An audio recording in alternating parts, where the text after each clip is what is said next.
अस्सलाम वालेकुम viewers, this is your host Qadi Mohammad Haris. और आज जिस गेस्ट को हम लेकर आए हैं वो गेस्ट बहुत ही ज़बरदस्त किस्म का एक एजुकेशनल बैकग्राउंड रखते हैं। उनका टीचिंग करियर और उनकी बात करें अगर हम करियर काउंसलिंग के हवाले से तो एक अच्छा बहुत बैकग्राउंड है। अराउंड कोई 1990s से वो डिफरेंट इंस्टीट्यूट्स के साथ प्रोफेशनल क्वालिफिकेशन के लिए वाबस्ता रहे हैं। डिफरेंट इंस्टीट्यूट्स के साथ उन्होंने एफिलिएशंस रखी हैं और अभी भी एक बहुत ही मशहूर इंस्टीट्यूट के साथ उनकी एफिलिएशन है।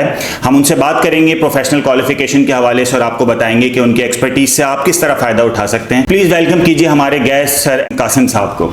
अस्सलाम वालेकुम सर। वालेकुम अस्सलाम। वालेकुम अस्सलाम। कैसे हैं सर, खैरियत से हम? अल्हम्दुलिल्लाह बिल्कुल ठीक ठाक। सर जी, सबसे पहले मुझे ये बताइए कि अपना ये जो आपका माशाल्लाह मोर देन 25 ईयर्स का आपका एक्सपीरियंस है क्वालिफिकेशंस, प्रोफेशनल क्वालिफिकेशंस को लेके, CA ACCA, ये बताइए मुझे एक जर्नी आपका कैसा रहा? हाँ, अच्छा, इस चीज़ों को सबको आता करने के लिए मुझे अपनी जवानी में वापस जाना पड़ेगा because when I started my career I was quite young. 1999 में मैंने करियर अपना स्टार्ट किया from college with the name of CAMS, college of accounting and management sciences. उसके बाद मेरा करियर स्टार्ट हुआ था as a clerk in admin और फिर वहाँ से 2013 में मैं वहाँ से रिज़ाइन किया एज असिस्टेंट डायरेक्टर।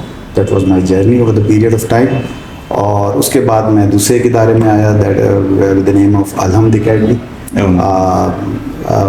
उसके बाद फिर 5-6 साल तकरीबन मैंने वहाँ पे उसको सर्व किया। फिर मैं जब TMUC कराची आया तो फिर उन्होंने मुझे पिक किया as a head of professional qualification department in Karachi और फिर उसको इस्टेब्लिश किया। फिर उसी वही TMUC माइट यूनिवर्सिटी हो गया, फिर उधर सर्व किया तो 5-6 ईयर्स वहाँ किया। अब करियर के आखिरी कहता हूँ कि जहाँ से अब मैं अपना रिटायरमेंट प्लान कर रहा हूँ तो अपना एक समझ लें कि एक इदारा इस्टेब्लिश किया है जिसमें अपनी जो 25 ईयर्स में जो मेरी लर्निंग है और जो मेरी एकेडमिक अर्निंग है जिसको मैं कहूँगा वो उसको अप्लाई करने के लिए मैंने एक इस्टेब्लिश किया है with the name of CBE, college of business and entrepreneurship. तो अब वो वक्त मैं समझता हूँ वो वक्त है कि जो माशरे से मैंने हासिल किया है अब वो माशरे को वापस करने का वक्त आया और अपने नौजवानों को, अपने बच्चों को वो चीज़ मुझे वापस करनी। और अब मैं उस एक समझ लें मिशन पे अब एक काम कर रहा हूँ विद अब पिछले 1 साल से। और अभी हम जो है अभी हमारा MOU हुआ है with Shah commerce and science college. उसको हमने टेक ओवर किया है गुलशन इकबाल कैंपस के लिए और वहाँ पर हम अपना एक प्लेटफॉर्म बना के और वहाँ से हम अपना जर्नी समझ लें हम स्टार्ट करेंगे। और विज़न यही है कि जो हासिल किया है और जो इस वक्त माशरे की जो रिक्वायरमेंट है टुवर्ड्स एजुकेशन एंड करियर, उसको जो हमने सीखा है अब हमने उसको अप्लाई करना है, अपने बच्चों को देना है।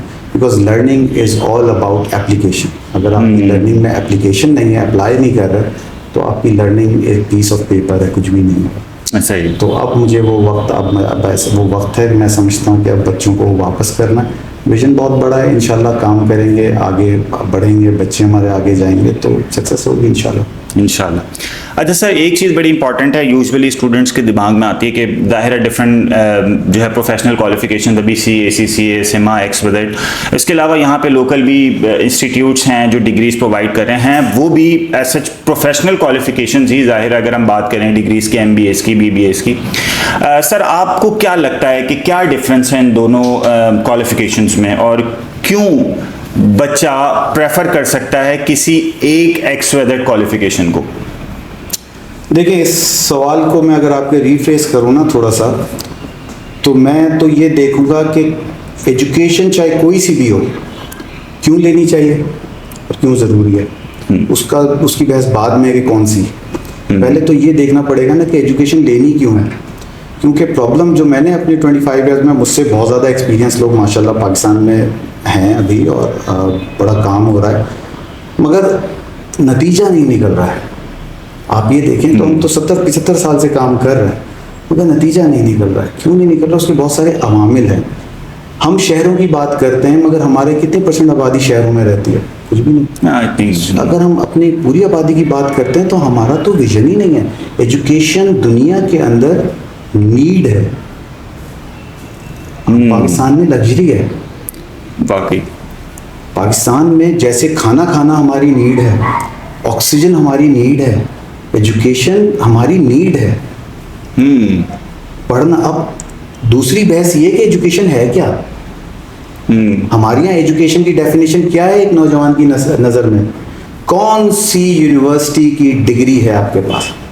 बस यही मेरी नज़र में degree is nothing but a piece of A4 size paper, that is it. असल उसके पीछे जो नॉलेज है ना, वो मैटर करती है। और नॉलेज विदाउट विजन ऐसा ही है कि a vehicle without driver. Knowledge आपकी ड्राइव ही नहीं हो रही। और हमारे यहाँ नौजवानों का आप हाल देख लीजिए। मैं MBA से मिलता हूँ, यूनिवर्सिटीज़ जाता हूँ काउंसलिंग्स के लिए, A लेवल स्कूल्स में जाता हूँ, O लेवल स्कूल्स में जाता हूँ, दूसरे इंटरमीडिएट के बच्चों से मिलता हूँ, कॉलेजेस में जाता हूँ, मैं हर जगह जाता हूँ। लिटरली मैं सिर्फ वहाँ जाके बच्चों के अंदर विजन ढूंढता हूँ कि बच्चों के पास विजन है, क्या करना है, डॉक्टर बनना है। आधी क्लास हाथ उठाती है, मैं पूछता हूँ जाके what you want to be, आधी क्लास हाथ उठाती है डॉक्टर, बाकी की आधी क्लास हाथ उठाती है इंजीनियर। फिर मेरा अगला सवाल होता है क्या करोगे इसके बाद? ब्लैंक, कुछ जवाब नहीं। डॉक्टर बनना है, इंजीनियर बनना है, चार्टर्ड अकाउंटेंट बनना है, इवन ACCA करना है, फलाना करना है, करना बहुत कुछ है, क्या करना है, उसके बाद क्या करना है नहीं पता। तो हमारे यहाँ डिसीजंस दो तरीके से लिए जा रहे हैं। एक तो खाला का बेटा क्या कर रहा है, फुप्पो का बेटे क्या कर रहा है, ताया की बेटी क्या कर रही है, वो उधर वो वही करना है, भेड़ चाल है अपना। कोई किसी ने कहा कौवा कान लेके हम दौड़ पड़ते हैं कौवे के पीछे, अपना कान नहीं चेक करते कि भाई लगा हुआ है कि नहीं लगा हुआ सही जगह पे।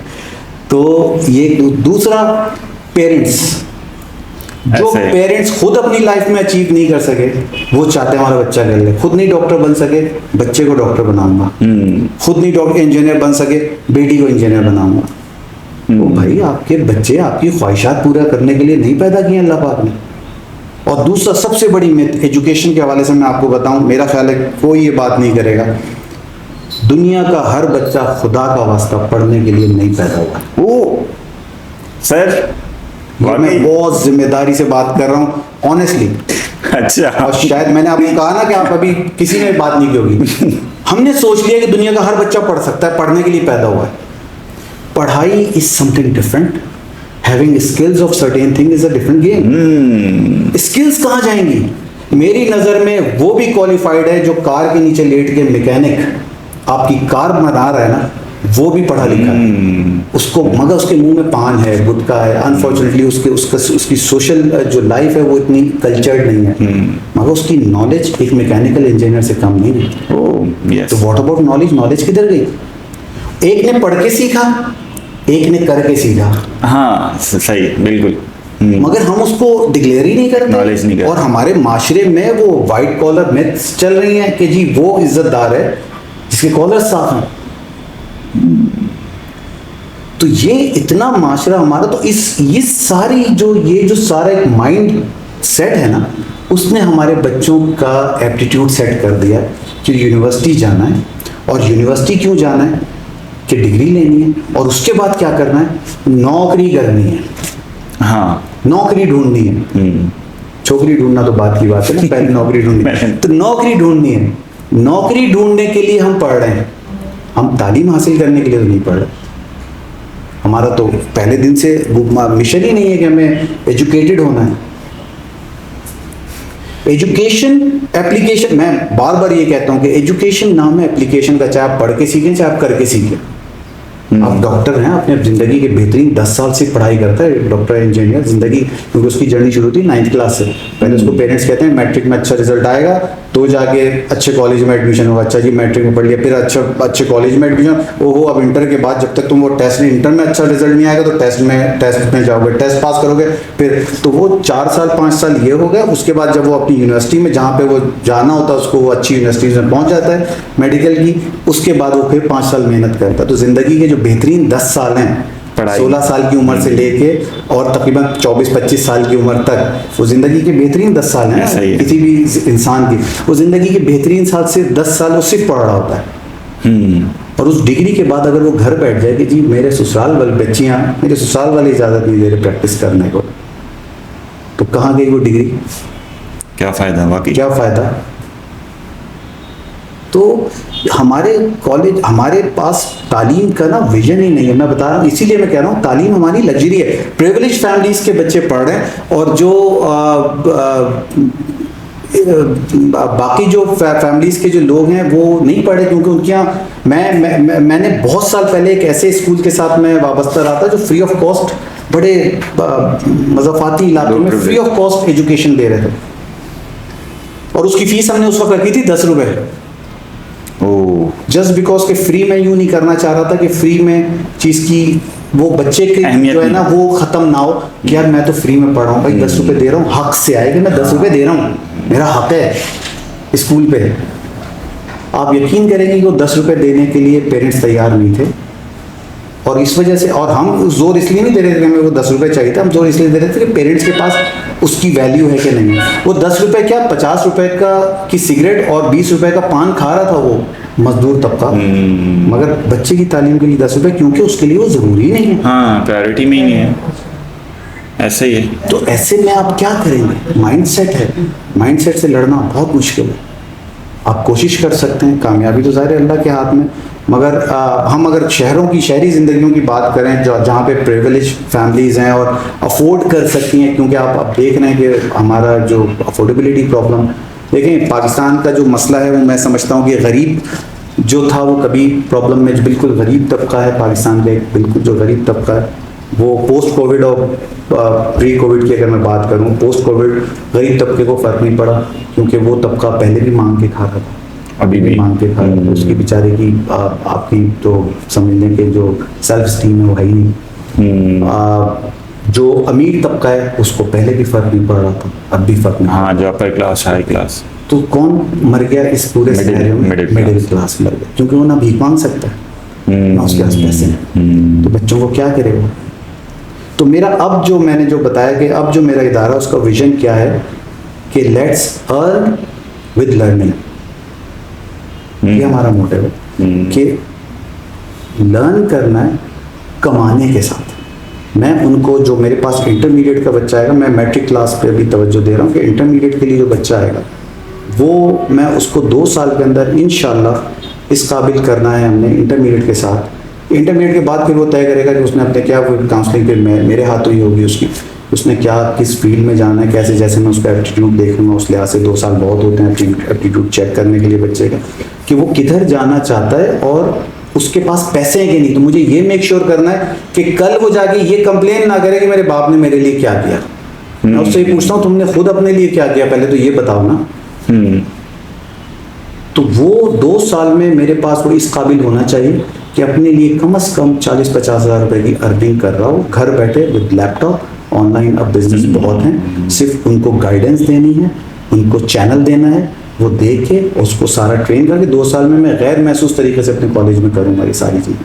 उनको पता ही नहीं लगेगा कि मैं क्या करूँ, क्योंकि जब मैं, आज की नौजवान नस्ल में प्रॉब्लम ये है कि जब उनको कोई आउट ऑफ द बॉक्स चीज़ बताई जाए, ये तो सिलेबस में ही नहीं, हमें बिला वजह टाइम जाया करता है। हाँ, उनको नहीं पता कि कितना ज़रूरी है। कुएं का मैटर, कुएं कोई अपनी ज़िंदगी सब, कुएं कोई अपनी दुनिया समझता है। जिस दिन वो कुएं से बाहर निकलता है तो उसको पता लगता है कि दुनिया कितनी बड़ी है। हमारा बच्चा तो कुएं का मैटर है, वो तो बॉलीवुड फिल्मों में जिंदा है। वो समझ रहा है सुबह सो के उठेंगे और हीरो बन जाएंगे। Life is not that much simple.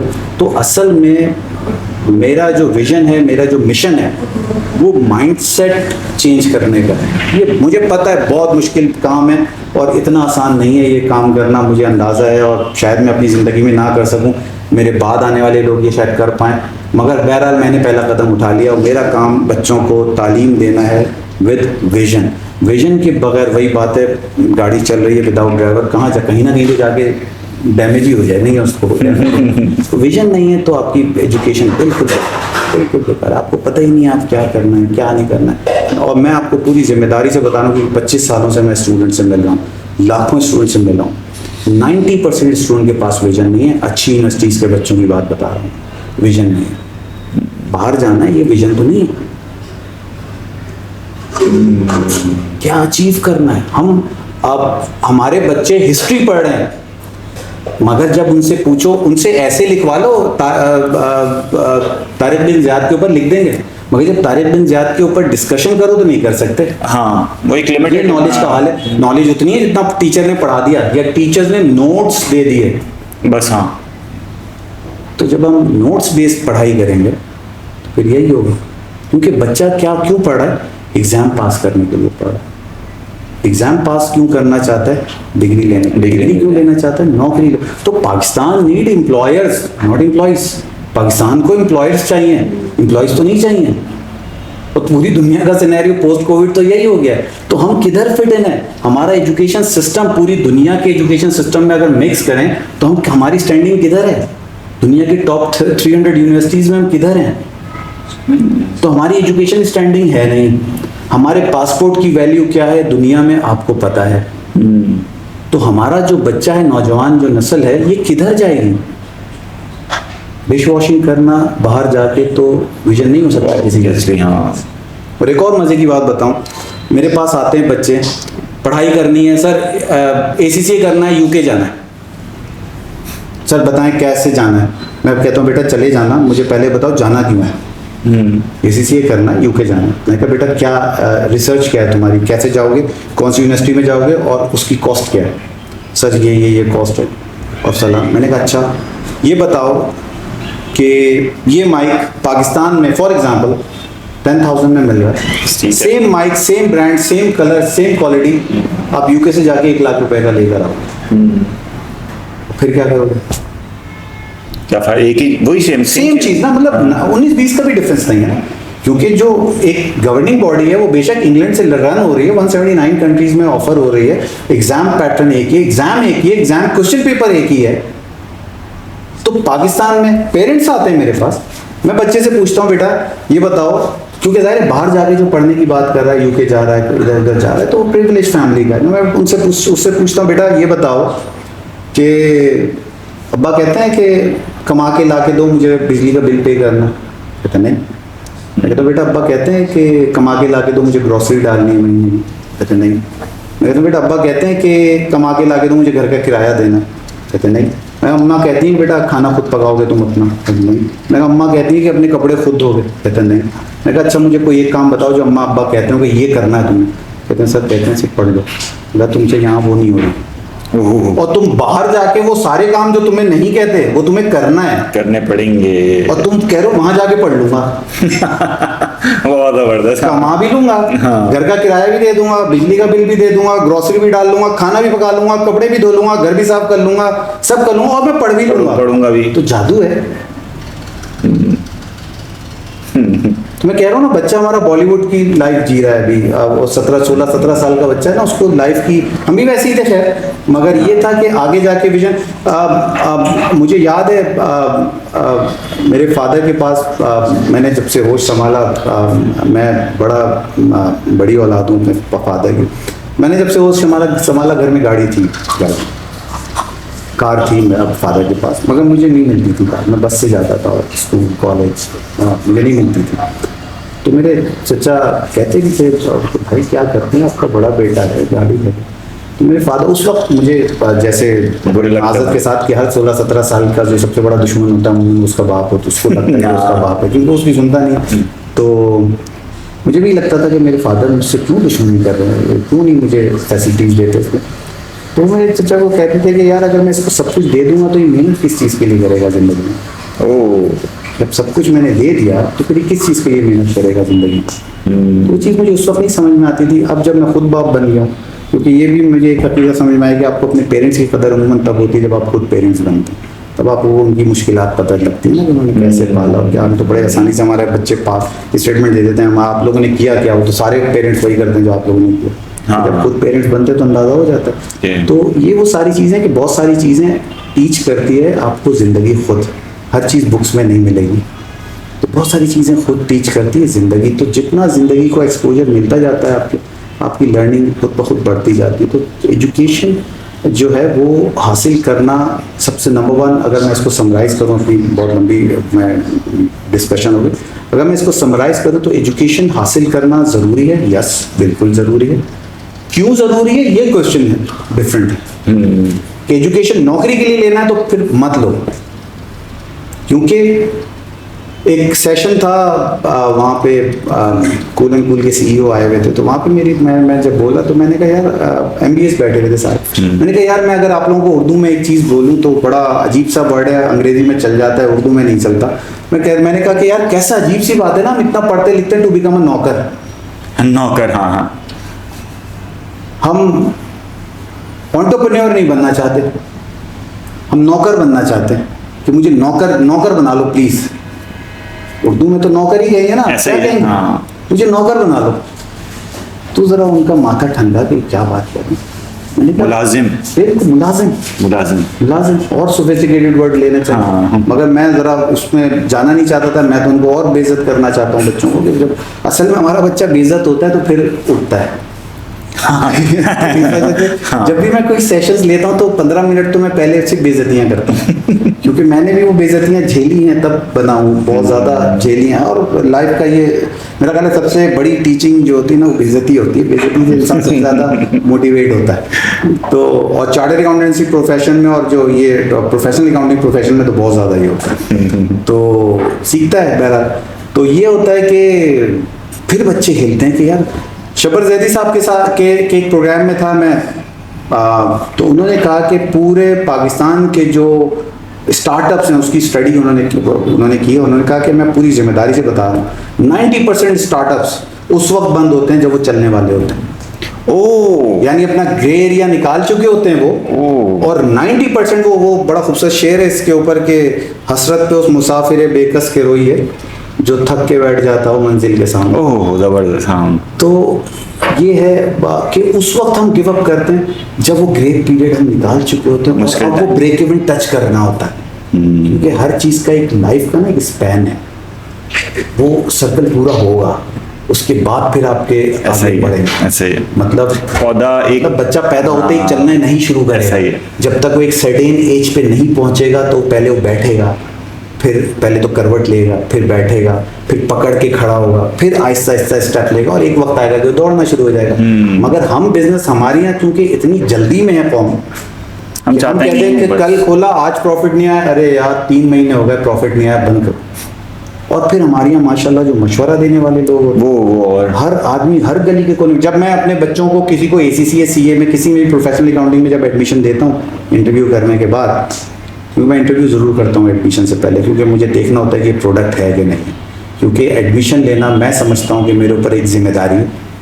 Admission लेने के बाद मेरा काम शुरू होता है, एडमिशन लेने के बाद मेरा काम ख़त्म नहीं होता। बहुत सारे ऐसे इदारे जिनका एडमिशन लेने के बाद काम ख़त्म हो जाता है कि फीस आ गई। मैं समझता हूँ मेरा काम वहाँ से शुरू होता है कि अब मेरी जिम्मेदारी है कि अब उसको प्रोडक्ट बनाना है।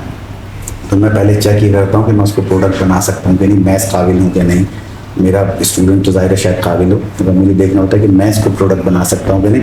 तो जब वो मैं एडमिशन दे देता हूँ तो फिर मैं उसको पहला ही कहता हूँ, बेटा आज के बाद तुम्हें गली के कोने पे हर बंदा तुम्हें एक ना एक मशवरा देगा कि तुम ये क्यों कर रहे हो, अरे इसमें तो ये होता है, अरे भाई ये नहीं करना, अरे भाई ये नहीं करना, तुम ये कर लेते। हाँ। सबकी सुन लो, किसी से बहस नहीं करना, उन सबको जवाब तुम्हारे रिजल्ट्स होने चाहिए, जबान से जवाब नहीं देना। जब तुम रिजल्ट्स प्रोड्यूस कर दोगे तो वही लोग होंगे, मेरा तजर्बा है, वही लोग आएंगे अपने बच्चों की काउंसलिंग के लिए तुम्हारे पास। तुम्हें मशवरे दे रहे थे ये नहीं, ये कर लेते, ये नहीं, पहले खुद को प्रूव करो। क्योंकि हमारे यहाँ का बच्चा 2 दिन मस्जिद जाता है, चौथे दिन पूरी गली से कह रहा होता है कि नमाज क्यों नहीं पढ़ रहे। ऐसा ही है। तो पहले बन जाओ, उसके बाद वो कहते हैं ना, मेहनत इतनी खामोशी से करनी चाहिए कि आपकी कामयाबी शोर मचा दे। कामयाबी को शोर मचाने तो रिजल्ट्स को बोलने तो तुम मत बोलना, बहस नहीं करो। पूरे ख़ानदान में किसी से बहस करने की जरूरत नहीं, खामोशी से पढ़ाई करो। पप्पो, चाचा, चचा, दोस्त, मामू, सब कोई दुश्मन नहीं होता। हर कोई अपने अपनी पर्सपेक्टिव में आपको समझा रहे होते हैं, अपने अपने विजन के मुताबिक समझा रहे होते हैं। कोई गलत गाइड नहीं करता। मगर हमें ये देखना पड़ता है ना कि बच्चे को भूख लगी है, प्यास, आप बहुत शदीद प्यास में हो, मैं आपको बेहतरीन खाने आपको सामने रख दूँ तो बेकार है, और आपको बहुत शदीद भूख लग रही है और मैं आपको मिनट वाटर दूँ तो वो भी बेकार है। तो क्या लगा हुआ है, ये तो बच्चे को पता है ना, बच्चा अपना फैसला खुद करे। मगर हमने अपने बच्चों को एक तो नंबर 1 इस काबिल नहीं बनाया कि वो फैसले करें अपने, और दूसरा जब वो कर लेता तो उसको सपोर्ट नहीं करता। ऐसा ही है। तो ये वो चीज़ें हैं जिसको हमें देखना पड़ेगा। और अपनी नौजवान, क्योंकि मैं समझता ही हूँ कि हमारी नौजवान नस्ल बहुत ख़तरे है, बिलीव यू मी, बहुत आपने अमूमन सुना होगा हमारी नौजवान नस्ल बहुत टैलेंटेड है, बहुत टैलेंटेड है, बहुत बिल्कुल है टैलेंटेड, मगर अनगाइडेड मिसाइल्स हैं ये, इनकी कोई डायरेक्शन नहीं है, कहीं भी फट जाएंगे जाके। बहुत खतर, इतना टैलेंटेड होना बगैर डायरेक्शन, बगैर विजन, बगैर मोटिवेशन के ज़्यादा खतरनाक। सही बात है। क्योंकि आप खुद टीचर हैं, आप बताएं ना, रिसर्च एंड डेवलपमेंट की चिड़िया कितना बैठती है पाकिस्तान में। सर रिसर्च डेवलपमेंट सेंटर्स ही नहीं है ना पाकिस्तान में। सर एक बंदा फिजिक्स में पीएचडी करके क्या करेगा पाकिस्तान में? वो एक स्कूल में फिजिक्स केमिस्ट्री पढ़ाएगा ही बस, इससे ज्यादा वो क्या कर सकता है? पाकिस्तान कितने रिसर्च पेपर्स पब्लिश कर रहा है? पाकिस्तान दुनिया में रिसर्च, हमारी यूनिवर्सिटी, सॉरी इंटरप्ट करो, हमारी यूनिवर्सिटी नंबर 1 नंबर 2 की रेस में लगी हुई है कि पाकिस्तान नंबर 1, पाकिस्तान नंबर 2। मैं ऐड देखता हूँ, ओ यार व्हाट इज नंबर 1 नंबर 2? आप बताएं, आपके रिसर्च स्कॉलर्स दुनिया में कहाँ कहाँ काम कर रहे हैं, और दूसरा जहाँ वो काम कर रहे हैं उसमें पाकिस्तानियों के लिए उन्होंने क्या चैनल्स बनाए। सबसे बड़ी बात, सबसे बड़ी बात, क्योंकि हमारा एक पाकिस्तानी जाके जो हरकतें करता है पाकिस्तान से बाहर, तो दूसरों के चैनल्स बंद कर देता है। हाँ, उल्टा पासपोर्ट को और बदनाम करता है। ये सारा सर मसला ये है कि अगर मैं सब चीज़ों को शॉर्ट कर दूं ना और डिस्कशन अपनी ख़त्म करूं इस जुमले पे कि हम खुद सर के बल खड़े और हम कह रहे हैं दुनिया उल्टी है। हमें ये यकीन नहीं आ रहा 75 साल से कि हम उल्टे हैं, हम सर के बल खड़े रहें, हम सीधे हो जाएं, सब सीधा हो जाएगा, हम सीधा नहीं बनेंगे। अच्छा सर, एक चीज़ मुझे आपसे पूछनी थी। अभी आपने इस गुफ्तगू के दौरान एक जुमला कहा कि हर बच्चा पढ़ने के लिए पैदा नहीं होता। सर पाकिस्तान का लिटरेसी रेट 58% है। उस 58% में भी अगर हम लिटरेसी की डेफिनेशन देखें ना, तो वो आदमी जिसको प्लस माइनस आता है, जिसको ख़त पढ़ना आता है, लिखना आता है, वो लिटरेट कंसीडर किया जाता है। उसके बावजूद हम 58% लिटरेसी रेट लेके बैठे हुए हैं, यानी 42% लोगों को वो भी नहीं आता। तो अगर हर बच्चा पढ़ने के लिए पैदा नहीं हो रहा सर, तो ये तो बज़ाहिर देखें, हम बचपन से एक जुमला एक वर्ड सुनते थे, तालीम तरबियत। आज के माशरे ने ये दोनों वर्ड्स अलग अलग कर दिए। तालीम और तरबियत मैं बहुत स्ट्रांगली बिलीव करता हूँ ये एक ही चीज़ है। ओह ज़बरदस्त। हाँ, तालीम से आप तरबियत निकाल दें तो बिलीव यू मी, तालीम इतनी ख़तरनाक चीज़ है कि आप सोच नहीं सकते। दुनिया का बड़े से बड़ा चीटर इंतहाई तालीम याफ्ता था। अगर आप ये मिसाल पाकिस्तान की सियासत के पैराए में ज़रा देखें तो आपको यकीन आ जाएगा कि बड़े बड़े तालीम याफ्ता माशाल्लाह हमारे पास पड़े हुए हैं और बेहतरीन किस्म के बेईमान हैं, क्योंकि तालीम तो है, तरबियत नहीं है। गलत यूज़ कर रहे हैं। खुशबू उड़ी तो फूल फ़कत रंग रह गया। हाँ, तो अगर आप तरबियत निकाल दें तालीम से तो तालीम ख़तरनाक चीज़ है। तालीम और तरबियत ये एक ही चीज़ है। तालीम जानने का नाम है, तरबियत उसको कैसे अप्लाई करना है उसका नाम है। असला डाकू के हाथ में नुकसानदेह है, फौजी के हाथ में फ़ायदेमंद है। फ़ायदेमंद है। तो फौजी के पास तालीम है, उसके साथ डिसिप्लिन है, उसके साथ असला एक जिम्मेदारी का नाम है, तालीम एक जिम्मेदारी का नाम है। उसको कैसे आपने निभाना है वो तरबियत बताएगी। तरबियत कहाँ से आती है? सबसे बड़े मुश्किल काम क्या है? पेरेंट्स ने वो तरबियत स्कूल के हवाले कर दी है। हाँ, 2.5 साल का बच्चा जब हम स्कूल भेज रहे हैं, 2 साल का बच्चा हम स्कूल भेज रहे हैं, क्या समझ के स्कूल तरबियत करेगा? वो पेड 40, 50, 60, 70 हज़ार रुपए की टीचर आपकी तरबियत करेगी जिसकी क्लास में 40 बच्चे हैं। वो 3 घंटे 6 घंटे में आपके बच्चे की कैसे तरबियत करेगी? तो तरबियत हमने जो है वो स्कूल के हवाले कर दी। स्कूल तरबियत वैसे ही कर रहा है जैसे कमर्शियल इदारों को करना चाहिए। वो वही कर रहे हैं, सही कर रहे हैं अपनी अपनी अपनी बिसात के मुताबिक, क्योंकि वो कर रहे हैं कि जो उनके लिए फ़ायदेमंद है। वो आपके बच्चे को अपने फ़ायदे के लिए रखे हैं अपने पास, आपके बच्चे का, मगर आपने अपने बच्चे से खुद आपका हिस्सा है वो। और दुनिया में हमारे यहाँ आप बताएं पाकिस्तान में कितनी उम्र का बच्चा स्कूल जा रहा है? 2 साल 2.5 साल हाँ। हम जा रहे हैं। और दुनिया में एजुकेशन सिस्टम कब से, जो एस्टैब्लिश्ड एजुकेशन सिस्टम्स हैं दुनिया के, वहाँ पे कितने साल का बच्चा कम से कम कितने साल है? 5 साल 6 साल। तो हम तो इतनी कम उम्री से पढ़ रहे हैं, तो हमें तो दुनिया में लीड करना चाहिए। हम किधर हैं? क्यों कि वो स्कूल कह रहा है कि जी 2-2.5 साल का बच्चा आप हमें जमा करा दें, हमें पैसे चाहिए। और पेरेंट्स चाह रहे हैं ठीक है ये लीजिए 100 बिस्मिल्लाह, हमें आज़ादी चाहिए। हाँ, हमारे ऊपर से जिम्मेदारी हटे। तो हमने हासिल क्या किया, तो असल में बच्चा जब 2 साल 2.5 साल का बच्चा रोता हुआ स्कूल जाता है ना, चाहे वो स्कूल में पढ़ाई करे या वो किंडरगार्टन में हो, गेम खेल रहा हो, कुछ भी हो, वो अपनी माँ से दूर हो गया सुबह से दोपहर तक के। और स्कूल उसके शऊर में ये बात आ गया कि स्कूल वजह है मुझे मेरी मम्मा से दूर करने की। तो वहाँ से उसके लिए एक नफरत पैदा होती है तालीम की, साइकोलॉजिकली, कि यार इधर ये मेरी वैन आती है, ये मुझे ले जाती है अपनी अम्मी से दूर। तो वैन, बाज़ बच्चे आप देखें, नोटिस करें, वैन आने के टाइम पर वो अंदर से उनकी फीलिंग्स चेंज होना शुरू हो जाती है जब सुबह वैन आने के वक्त होता है। मेरा पूरा ख़ानदान मेरे खिलाफ था। मैंने अपने तीनों बच्चों को 5 साल की उम्र में स्कूल में एडमिशन कराया। मैंने कहा मुझे कोई शौक नहीं, मेरा बच्चा 18 साल की उम्र में PhD कर ले।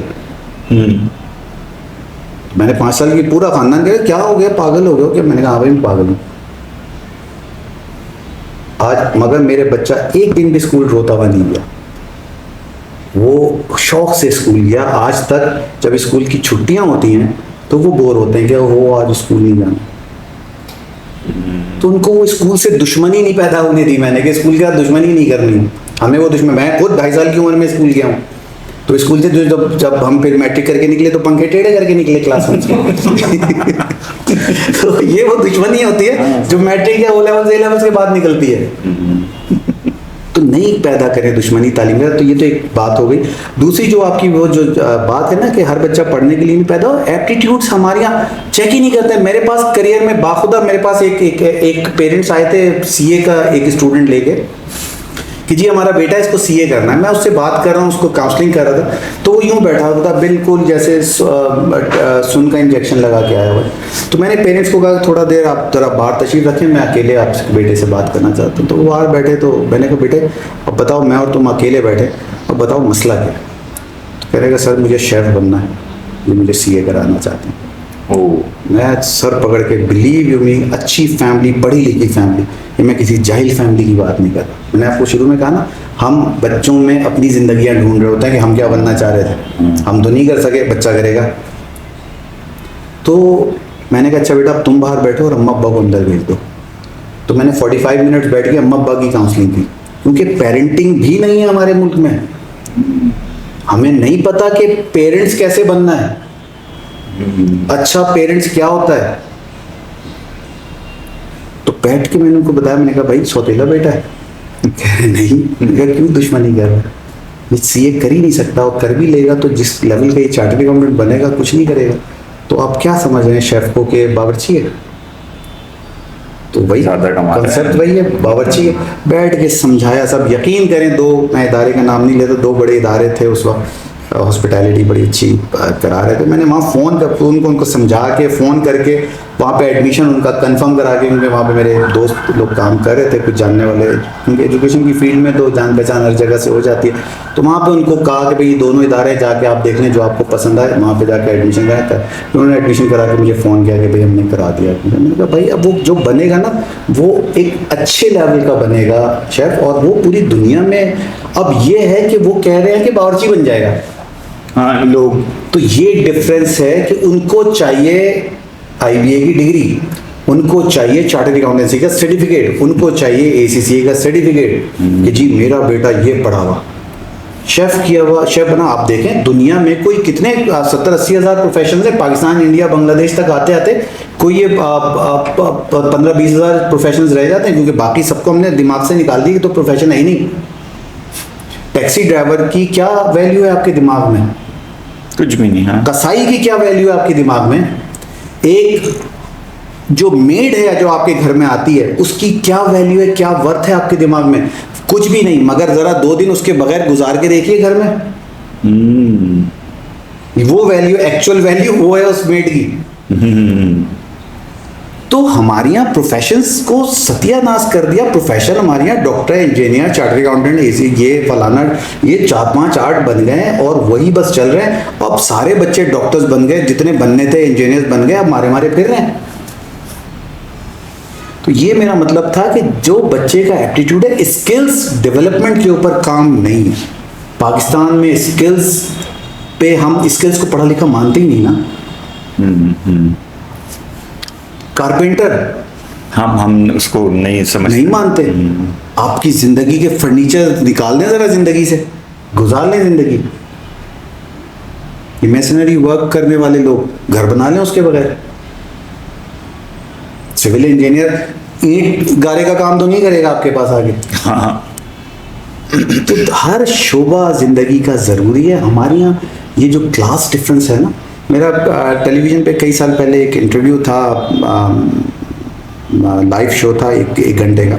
तो उसमें मैं बैठा था और एक प्रोफेसर साहब थे। तो मैं ज़रा ओ लेवल्स ए लेवल्स के सेटअप की वजह से बैठा था और वो जो बैठे थे वो पाकिस्तानी एजुकेशन। तो वहाँ पे बहस ये चल रही थी कि जी पाकिस्तान में 2 तबकाती एजुकेशन सिस्टम है और उस पर बहस चल रही थी। तो मैंने कहा जी आप लोग बिल्कुल सही कह रहे हैं दोनों हजरात के जी, एक एजुकेशन सिस्टम होना चाहिए। ये तो तय करें कौन सा। ए लेवल्स ओ लेवल्स नहीं होना चाहिए। क्लास जो है वो चेंज कर देता है कि क्लास को जो है वो एक बच्चा बेचारा हसरत में देख रहा होता है और एक बच्चा अपने आप को बिला वजह अपर क्लास समझ रहा होता है। तो कोई चीज़ नहीं है। अगर आपके पास नॉलेज ज़्यादा है तो उस आपको और हम्बल होना चाहिए, क्योंकि फलदार दरख्त ज़्यादा झुका हुआ होता है। इस पर फल लगा हुआ वो झुकाव ज़्यादा होता है। तो अगर आपका नॉलेज ज़्यादा है तो आपको और हम्बल होना चाहिए, मगर वो और गुरूर से तन्ना है कि मेरे पास नॉलेज ज़्यादा। तो अब इशू ये था कि उधर मैंने फिर यही कहा, मैंने कहा कौन सा एजुकेशन सिस्टम, ये तो तय करें। ये वाला जो जिसमें हम ग्रेजुएट्स को पढ़ा रहे हैं कि गालिब ने किस तरह की शायरी करी, हम कॉमर्स ग्रेजुएट्स बना रहे हैं और उसको सिखा रहे हैं। वो भाई एक लेवल होता है हर चीज़ का, वहाँ तक आपने पढ़ा दिया, उसके बाद बच्चे का टाइम ना ज़ाया करें। उसके बाद जब वो उसने फोकस कर लिया कि मुझे कॉमर्स पढ़नी है, तो उसको कॉमर्स की शाखें पढ़ाएं ताकि उसका माइंडसेट डेवलप हो, एप्टीट्यूड डेवलप हो और फिर वो आगे एक्सेलेंस की तरफ जाए, हायर स्टडीज़ की तरफ जाए, उसी को अपने आप को पॉलिश करे। हायर स्टडीज़ क्या होती है? पॉलिश होती है ना, अपनी स्किल्स को पॉलिश करने का नाम हायर स्टडीज़ है। मगर स्किल्स डेवलप तो हो, वही नहीं डेवलप। इंटर्नशिप का कॉन्सेप्ट अब जाके आया है, वरना बिल्कुल नहीं था।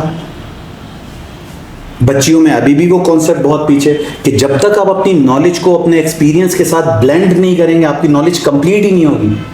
इसकी मिसाल इस तरह से कि ये टेबल कैसे बनी है आप मुझे सब बता सकते हैं, कौन से औजार लगेंगे आप मुझे सब लिख के दे देंगे, मगर वो सारी चीजें मैं ला के प्रोड्यूस कर दूं आपके सामने, आप बना नहीं सकते, because you have the knowledge कि how to make a table, मगर आपके पास वो स्किल्स नहीं है टेबल्स बनाने में। तो जब तक आप 10 टेढ़ी मेढ़ी टेबल्स बनाएंगे, 11वीं सीधी बना लेंगे। स्किल्स, तो स्किल्स डेवलपमेंट के ऊपर काम नहीं है। और यही मेरी अल्लाह ताला से दुआ है और अपनी कामयाबियों के लिए मैं खुद ही दुआ करता हूँ कि मेरे बच्चों को, अब आने वाले बच्चों को जो मेरे कॉलेज में आते हैं, उनकी मुझे स्किल्स पे काम करना है। जब तक वो इंटरमीडिएट करें उनको स्किल्स की इंपॉर्टेंस पता हो, क्योंकि मिडिल क्लास के पेरेंट्स के पास बच्चों को आगे पढ़ाने के पैसे नहीं हैं, तो वो बच्चे क्या डाकू बनेंगे, क्या बनेंगे?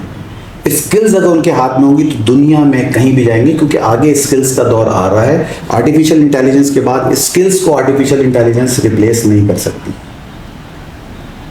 नॉलेज को कर देगी। ज़बरदस्त सर, बहुत अच्छी आपने गुफ्तगू की। एक चीज़ मुझे बताइएगा, अभी मैं रिसेंटली मैं चीज़ें कुछ आपसे हमने भी बातचीत की, मैं भी देख रहा था, आपने एक सेंटेंस यूज़ किया कि we need employers not employ. हमें एंटरप्रेन्योरशिप आप बता रहे हैं कि एंटरप्रेन्योरशिप बड़ी इंपॉर्टेंट होनी चाहिए। सर, पाकिस्तान की मैक्रो इकोनॉमिक कंडीशन आप देख रहे हैं, इन्फ्लेशन कहाँ जा रही है, लोगों की परचेजिंग पावर इतनी डाउन हो रही है, बिजनेसेस और जो हैं एग्जिस्ट कर रहे हैं, सालों से चल रहे हैं, वो भी इस वक्त उस फ्रेज में है कि जहाँ पे वो बड़ी मुश्किल से सर्वाइवल कर पा रहे हैं। तो आप इस कंडीशन में अगर फॉर एग्जांपल मज़ीद सप्लाई करते हैं इंडस्ट्रीज़ में कुछ एक्सपेक्टेड प्रोड्यूसर्स की, तो ऐसा नहीं लगता बज़ाहिर कि एक डिफ़िकल्ट कंडीशन को हम किस तरह मतलब चैलेंज करेंगे, हम किस तरह उसको फेस करते हैं? देखिए, सबसे पहले तो हम अगर माइक्रो इकोनॉमिक्स की बात करते हैं ना, पाकिस्तान की स्पेशली, तो सबसे बड़ी जो हर्डल है ना एंटरप्रेन्योरशिप की तरफ, वो है आपके पास पेड अप कैपिटल नहीं है हर बच्चे के पास। जो मैं पूछता हूँ कि MBS के साथ जाके मिलता हूँ, मैं पूछता हूँ how many of you want to become an entrepreneur, 10% बच्चे भी हाथ नहीं उठाते। जब मैं उनसे पूछता हूँ व्हाई, कहते पैसे नहीं है। हमारे बच्चों के दिमाग में ये मिथ है कि बगैर पैसे के बिजनेस नहीं होता। तो वो फिर जो उनके सो कॉल्ड हीरोज़ हैं, बिल गेट्स, स्टीव जॉब्स, जो उनको हमारे तो तालीमी निज़ाम में इम्प्रेस होना सिखाया गया ना, इम्प्रेस करना नहीं सिखाया गया। तो हमें तो इम्प्रेस होना सिखाया गया बचपन से कि कैसे इम्प्रेस होना है किसी से। दूसरों की कामयाबियाँ इतनी बताई गई हैं हमें कि हम इम्प्रेस हो जाए, और अपनी कामयाबियाँ गिनवाने के लिए हमें वक्त ही नहीं मिलता और ना हमें कामयाब होने दिया जाता है। तो इशू ये है कि मैं उनसे पूछता हूँ, बेटा चलो तुम लोगों के जो हीरोज़ हैं उनके पास कितने पैसे थे जब उन्होंने बिजनेस स्टार्ट किया? या कौन थे वो लोग? क्या बहुत तालीमी याफ्ता लोग हैं ये सारे? पूरी दुनिया पे फुटप्रिंट्स हैं ना उनके। क्या बहुत तालीमी याफ्ता लोग हैं? कोई भी नहीं। पाकिस्तान के जो बड़े बड़े बिजनेसमैन हैं, जब मैं नाम नहीं लेना चाहता, जितने बड़े बिजनेसमैन हैं ग्रेजुएट्स भी नहीं हैं। ऐसा ही। तो ये तो मिथ सबसे पहले अलग हो गई कि तालीम का पैसे कमाने से कोई लिंक है, ऐसा नहीं है। सही है। नंबर वन, ये एक इस्टेब्लिश हो गई चीज़ कि बिजनेस करने से तालीम का कोई ताल्लुक नहीं है। Business, doing business is a skill कभी कैसे भी आ सकती है। ये करके आएगा, पढ़ के नहीं आएगा। पढ़ के आप इसको फिर वही बात है कि पढ़ के आप पॉलिश कर सकते हैं बस, ज़्यादा से ज़्यादा। सही है, सही है। तो अब ये है कि बच्चों से मैं पूछता हूँ बेटा क्यों नहीं करना? पैसे नहीं। तो फिर पूछता हूँ कि क्या था? अच्छा चलें, आप जो हर घर का इस वक्त है, फूड पांडा ने क्या इन्वेस्टमेंट की, इनड्राइव ने, करीम ने, ऊबर ने प्लेटफॉर्म लिया। आपकी गाड़ी, आपकी बाइक, आप धूप में घूम रहे हैं, आपका पेट्रोल आप कमा के उनको दे रहे हैं। आपको सिर्फ एक चैनल उन्होंने दिया, प्लेटफॉर्म दिया, और आप उनको कमा के दे रहे हैं। उन्होंने तो कोई ऐसी, उन्होंने गाड़ियाँ खरीदी नहीं है, वो पेट्रोल डलवाते नहीं है गाड़ियों में, कुछ भी। हाँ, प्लेटफॉर्म लिया। तो दैट मीन्स बिजनेस बड़े बिजनेस आइडिया से आता है। तो पहले आइडिया, और वो क्रिएटिविटी, उसको मार दिया हमने अपने नौजवानों के दिमाग से। सर यहाँ पे वो एक पेपॉल की एग्जांपल है, इलॉन मस्क की, और वहाँ से उसके पास पैसे जमा होते हैं। बिल्कुल स्क्रैच अपने, बिल्कुल स्क्रैच। अमेज़न जेफ बेज़ोस की वो एक अपने कमरे में बैठा उसने उसका बिल्कुल जीरो से जीरो। और भाई मसला ये है कि हम जब तक आउट ऑफ द बॉक्स सोचेंगे नहीं, हम गड्ढे से निकलेंगे नहीं। तो मुझे सिर्फ करना ये है नौजवानों को, देखें मैं हर एक को हर एक की प्लानिंग करके नहीं दे सकता। अल्हम्दुलिल्लाह हम 25 करोड़ हैं, ठीक है, तो हर एक को हर एक की प्लानिंग करके, मैं अपने बच्चों को प्लान करके नहीं दे सकता सर। मेरी लिमिटेशंस इतनी हैं कि मैं, क्योंकि मेरा बच्चा अपनी मर्जी का मालिक है। ऐसा ही है। उसके अपनी तखय्युलात जिंदगी में, वो तखय्युलाती जिंदगी में जी रहा है, उसके अपने विजन्स होंगे, ठीक है। मैं उसको चैनल तो दे सकता हूँ आहिस्ता आहिस्ता करके। और फिर मतलब मैंने नहीं कहा था मेरी बेटी को कि उसने प्रोफेशनल अकाउंटिंग में आना है, किसी को, मगर उसको शौक है प्रोफेशनल क्वालिफिकेशंस में आने का, तो वो आ जाएगी। मैंने कहा ठीक है बेटा, आपका है, अभी आपका रिजल्ट आएगा, उसके बाद बैठ के आपसे डिस्कशन करेंगे, ठीक है, जो करना है करो, मगर जो भी करना है उसकी एक्सट्रीम लेवल तक जाके दिखाओ मुझे। मेरा बड़ा बेटा, उसको पढ़ने का शौक नहीं है, मैं वहीं से मुझे विजन आया कि भाई ठीक है नहीं पढ़ता। मैंने अपनी बेगम को समझाया, मैंने कहा भाई ज़रूरी नहीं है पढ़ेगा, इसके वो, क्योंकि वो आर्ट में बहुत अच्छा है। मैंने कहा भाई इसको मैं बेसिक एजुकेशन में डाल के मैं इसको आर्टिस्ट बना दूंगा, आर्ट में बहुत, इसको ग्राफिक डिज़ाइनिंग्स हैं, फिर उसके बाद बहुत सारी फील्ड्स और है, टेक्सटाइल डिज़ाइनिंग है, इतनी बड़ी फील्ड है, हम लेते ही नहीं सारी चीज़ों को, ग्लोबली रिक्वायरमेंट्स हैं। नहीं पढ़ना, नहीं पढ़ो, बुकिश नॉलेज नहीं है, नहीं करो। आईटी में आने वाले ज़्यादातर लोग बुकिश नॉलेज से चिढ़ते हैं, क्योंकि वो क्रिएटर्स होते हैं अंदर से। क्रिएटर्स को आप देखिए, जितने भी दुनिया में जीनियसेस की आप जब करेंगे ना, अपनी अपनी फील्ड के जीनियस जिसे आप कह लें, जब आप उनकी स्टडी करेंगे ना, तो एक चीज़ आपको मिलेगी, डिसिप्लिन नहीं थे। सर ये तो आप मोटिवेट कर रहे हैं उसको, मगर देखें हम डिसिप्लिन वैसे ही कौन से हैं, तो चलो कम से कम जीनियस ही मान लें अपने आप को। सो एक तो लिबर्टी मिल जाएगी।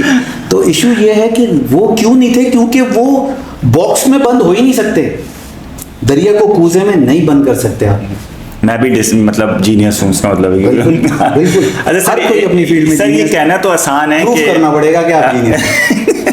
सर अच्छा ये कहना तो आसान है कि डिफरेंट फील्ड्स में ऑब्वियसली डिफरेंट, यहाँ पे पाकिस्तान में शायद इतना स्कोप ना हो, लेकिन अगर फॉर एग्जांपल मैं बात करूँ गरीब बच्चे की, जिसके माँ बाप गरीब हैं, बड़ी मुश्किल से पढ़ाई अफोर्ड कर रहे हैं, उस बच्चे का बिजनेस या मेडिकल या इंजीनियरिंग या एक्स्ट्रा से हट के फॉर एग्जांपल उसका दिमाग चलता है, सपोज कर लेते हैं आर्ट्स में।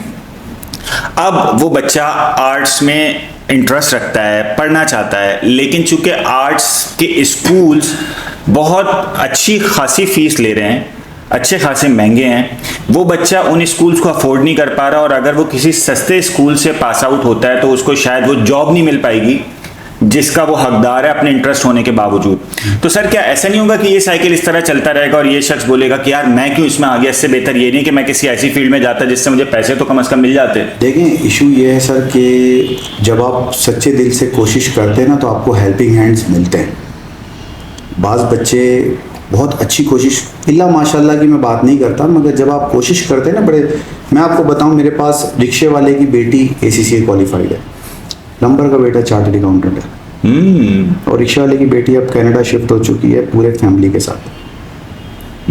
जब पाकिस्तान आती है मुझसे मिलने आती है, मगर उसने मुझे बताया था कि सर देखें ये है, मैं पढ़ना, वो ब्रिलियंट बच्ची थी, नंबर का बेटा था, चार्टर्ड अकाउंटेंट बनना चाह रहा था, मुझे आके बताया उसने। तो वो तो हेल्पिंग हैंड मिलते हैं, आपको डिस्कस करना पड़ता है। हम शर्माते हैं, डिस्कस नहीं करते जाके इदारों में। डिस्कस करें। देखें पाकिस्तान, ये तो आप मानते हैं पाकिस्तान दुनिया में सबसे ज़्यादा चैरिटी देने वाला मुल्क है। ऐसा ही, हाँ मानते। ठीक है, तो हम चैरिटी, हम दस्तरखान बाहर लगा सकते हैं इतने बड़े लेवल पे, तो हम प्रोफेशनल दस्तरखान क्यों नहीं लगा सकते बाहर? ज़बरदस्त। मैं लगाने को तैयार हूँ। मुझसे आए, आपके तवज्जो से, इस माइक के तवज्जो से पूरे कराची के बच्चों को मैं कहता हूँ, पूरे पाकिस्तान के बच्चों को कहता हूँ कि मुझसे बात करें प्रोफेशन के लिए, अपनी औकात के मुताबिक, अपनी बिसात में, बहुत छोटा सा आदमी, अपनी औकात अपनी बिसात के मुताबिक प्रोफेशनली जितना उनको सपोर्ट कर सकूँगा प्रोफेशनली, मेरी पूरी सब। मैंने तो सर ये शुरू ही इस कॉज के, मैंने सर बहुत बड़ा इदारा छोड़ के मैंने ये काम शुरू किया है, और ये मैं एक कॉज के पीछे काम कर रहा हूँ। मैंने बताया ना 25 ईयर्स गुजारने के बाद अब वापस है माशरे को वापस करने की चीज़ें, अब मुझे वापस करना है माशरे को। 10 बच्चों को भी मैं इस्टेब्लिश कर सका ना तो मैं समझूंगा मेरी ज़िंदगी कामयाब हो गई। मुझे नई शौक है, 10 करोड़ की बात नहीं करता, 10 बच्चे अगर मेरा टारगेट है, 10 बच्चे बन गए तो वो 10 शायद आगे कुछ और बना लेंगे कुछ। तो ये होगा कि मैं अपने बच्चों को, पता है आपको, मैं अपने बच्चों को स्कॉलरशिप्स नहीं देता, मैं अपने बच्चों को कर्ज हंसना देता हूँ। कर्ज हंसना क्या, ये प्रोफेशनल कर्ज हंसना है कि भाई ठीक है मैं तुम पे इन्वेस्ट कर रहा हूँ तो मैं अपनी फीस माफ कर रहा हूँ। जब तुम प्रोफेशन में जाओगे तब तुम चैरिटी लेने के काबिल नहीं होगे, तुम कमा रहे होगे इंशाल्लाह, समझो तो दे देना पैसे वापस लाके। तो उसका जो प्राइड है ना अंदर का, वो मरता नहीं है कि यार मैं तो भीख में पढ़ा। मैं कहता हूँ बेटा इज्जत के साथ पढ़ो, इज्जत से पढ़ो, मैं तुम पे एहसान नहीं कर रहा, कर्ज हंसना दे रहा हूँ, बस ये कि मर्जी तुम्हारी है, जब दिल चाहे वापस करो। और बाज़ बच्चे उसमें समझते हैं कर्ज हंसना को कि कर्ज लेके हंसना। कर्ज लेके हंसना। अच्छा सर एक चीज़ मुझे बताएं, मैं भी चूँकि इस फील्ड से रिलेटेड हूँ, मैं टीचिंग कर रहा हूँ काफ़ी टाइम से, उससे पहले ही मैंने काफ़ी चीज़ें ऑब्जर्व की कि 2000 के जो अर्ली अगर हम टाइम देखें ना तो बहुत ज़्यादा ही प्रोफेशनल अकाउंटिंग को लेके बहुत ज़्यादा हाइप था मार्केट में, लोग पढ़ रहे थे, लोग आ रहे थे, बहुत बच्चे होते थे, ACCA, CA, सिमा, XYZ, ये सारे इधर उधर। फिर आहिस्ता आहिस्ता नहीं डिक्लाइन आना शुरू हुआ। जिस तरह मैं आपको पहले भी मैंने आपसे बात की थी शायद ऑफ द कैमरा के, MBA जब करने लगता है तो सब बच्चे फिर MBA की तरफ चले जाते हैं। जब अब हवा चलती है ACCA, CA की तो हर बच्चा ACCA, CA कर रहा होता है। फिर होता है डिमांड सप्लाई का मैकेनिज्म, वो जो इकोनॉमिक्स का एक बेसिक रूल है, वो जब अप्लाइड होता है तो पता चलता है कि एक बच्चा MBA करने के बाद 30-35 हज़ार रुपये जब जॉब लग रही है वो कहता है यार मैंने क्या कर लिया ये। इसी तरह CA करने के बाद अब मैं ये देख रहा हूँ कि शायद वो 4 प्रोफेशनल क्वालिफिकेशन में नहीं रहा जो आज से 15 साल पहले होता था। तो क्या ऐसा है कि ये field Aahista Aahista declining position में या डिमिनिशिंग पोजीशन की तरफ जा रही है? देखें, कुदरत का एक उसूल है कि जो पैदा हुआ है ना उसको मरना है, और दुनिया का हर प्रोफेशन चेंज होता है over the period of time. वो क्यों चेंज होता है कि पूरा माशरे का पैराडाइम शिफ्ट आता है। अगर मैं अपने से पुरानी जनरेशन की तरफ जाऊँ, अपने पेरेंट्स की तरफ, तो आप ये देखें कि उस वक्त उस दौर में होता ये था कि जी जापानीज़ चीज़ प्रोडक्ट लेना है कि once in a lifetime खरीदनी है, सस्ता रोए बार बार, महंगा रोए एक बार, ये कॉन्सेप्ट था। Slow and steady win the race, सबसे आज के दौर की सबसे बड़ी बकवास मेरे मुताबिक। सबसे बड़ी slow and fast and smart can win the race now.